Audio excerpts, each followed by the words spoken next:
You know what I find, Steve? I find that people who are new to online marketing, they get a little bit scared by the potential amount of work that has to be done.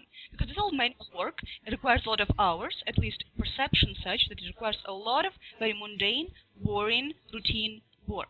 And people are lost in the amount of information that they have to go through and put out as well. So how about we structure a little bit? Let's give example of your work week. How many hours you would put for different elements of search engine marketing? What would you do? So it's an action plan. Can we do that? The challenge with that is sort of so unstructured. I tend to bounce from thing to thing, whatever shows up as the next thing to do.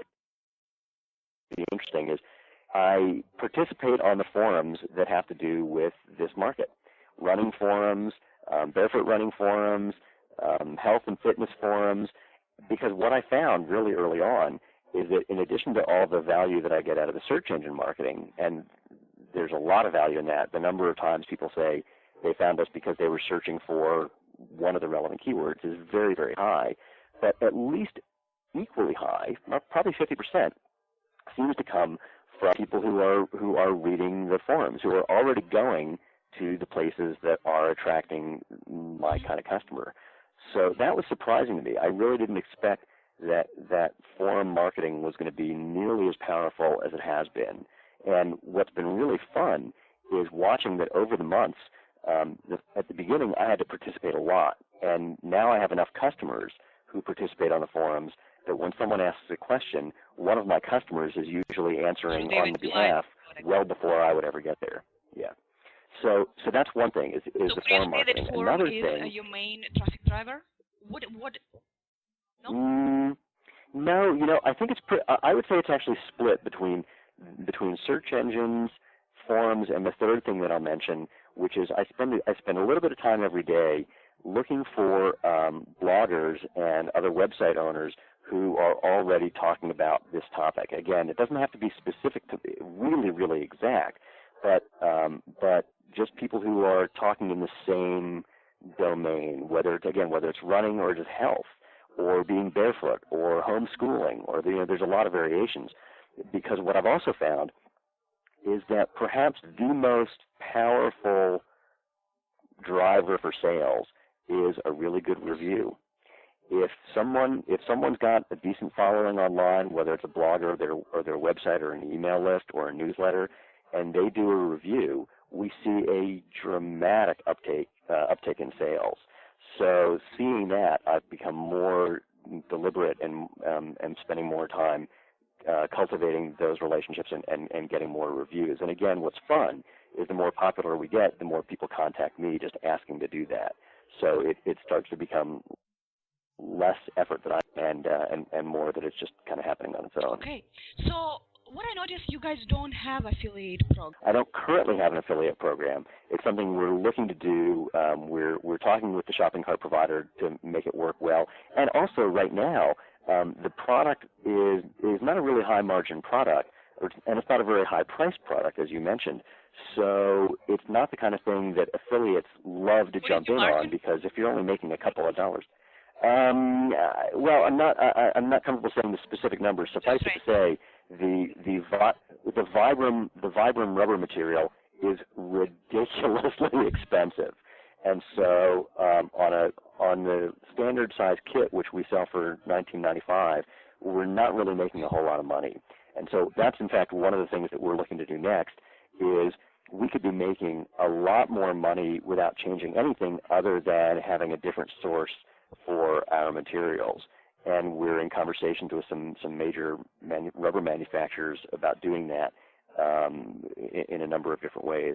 So we could be making a dramatically larger amount of money by not changing anything other than our material product sourcing. So we're running a little bit out of time, and probably what I would like to ask is, what is that you have to suggest to those who really just starting up with all new product development idea and all marketing idea, and they a little bit lost in all the pool of information? What is it that you could advise to them? It couldn't be simpler. Just do something and then test and see if you're getting results.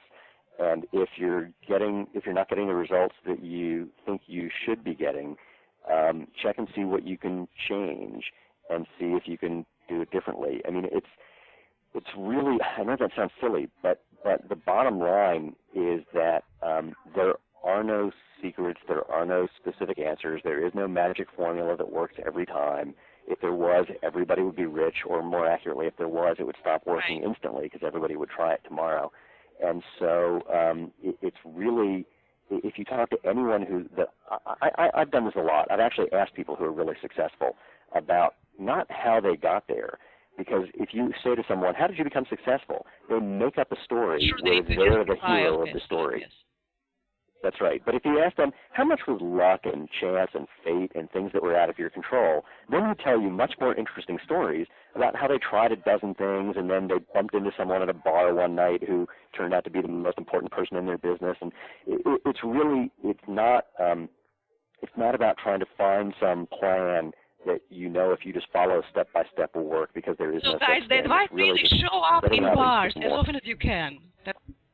It's very cool. They want to see even more people that really there in the bar. Well, I'm not even a bar guy, but what I mean, we can take bars out of it and just say, really, the more you do and the more people you come in contact with about what you're doing, the more ideas you'll get, the more contacts you get, the more possibilities show up. And then you're just running the law of large numbers, and maybe one of those is gonna work for you. I mean, if you look at people who've been really successful who try to repeat their success, they're no more likely to be successful the second or third or fourth or fifth time than they were the first time or the 10th time, which is the one that they actually were successful with. It really is a numbers game. It's really going out and trying different things and testing different things and seeing what works. And when you find something that that does start to work, running with that. Really go for it when all the signs are pointing in the right direction. Sure, the luck was invented for those who willing to see opportunities, who really buy the lottery tickets, right? Not for those who don't buy lottery tickets. Yeah, you can't win if you don't play. Steve, thank you so much. I think your story is wonderful. It's inspiring, and I hope that those who doubt themselves in if they can do it or not, well, don't think too much. Just try and see. Then try something else and see again. And after attempt maybe number 20, hey, you get there, right? Well, I've got to tell you really quickly, backing up to my script writing software, one of my favorite movies from years and years ago was a movie called Breaking Away. And my favorite thing about that movie was the guy who wrote it. His name is Steve Tesich.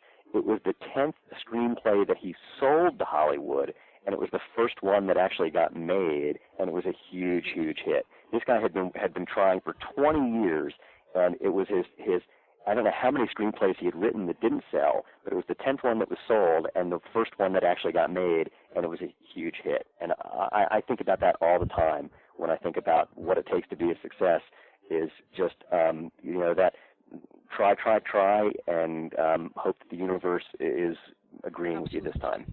So thank you so much. I appreciate your time taken for the podcast. Oh, my pleasure. Thank you. Please say hello to Lena. And you guys have fun with growth and further expansion of your company.